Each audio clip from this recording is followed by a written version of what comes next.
Hey, this is Terrell Washington here.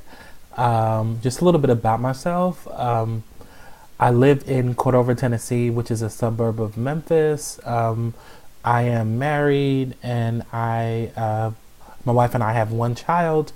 And I received my bachelor's degree from the University of Arkansas Fort Smith, and I have a master's degree from Arkansas Tech University in Russellville, Arkansas, and it's in college student personnel. And I'm originally from New York City, and I moved to the Memphis area a number of years ago to go to college, and I've been here ever since.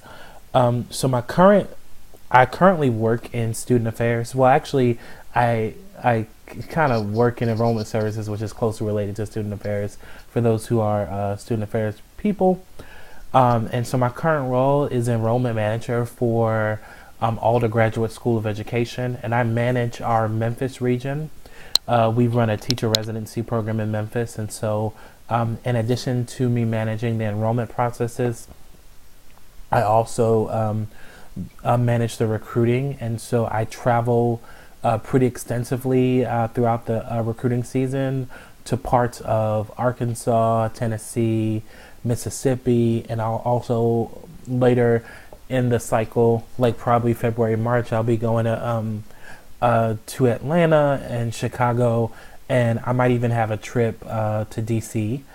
Some overall goals for me is I definitely want to use this doctoral degree to move up in enrollment management. And actually, I think that starting the program has leveraged me to have better opportunities in my current place of employment. In a few months, I'll be transitioning to become our school's first registrar. So that's definitely exciting. And I'll be managing all of the enrollment services for all of our regions that we're located in.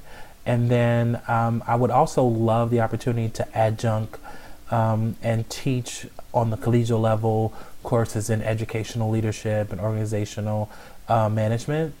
And what I'm hoping to get out of this class is a better understanding of policy formation. And not only that, but I want to be able to break down policy and decipher which elements of a bill or a particular policy is good and bad. I think sometimes those that don't, for me, like if I'm not doing the policy work, I have a tendency to lump a policy as just being all of it's good or all of it's bad. But I'm really coming to a place where I'm able to say, okay, this is how we can rework this. This is how we can massage it and make it better. When I think about policy, perhaps I'm interested right now in K to 12 policy and higher education policy, but more particularly, I am fascinated with the connection of the two when we talk about teacher training and development, because typically what happens is most of the K to 12 policy and the higher ed policy that involves teacher training, it deals a lot with state and federal government and getting their approval and buy-in in those policy work. So I'm looking forward to diving into those things in class.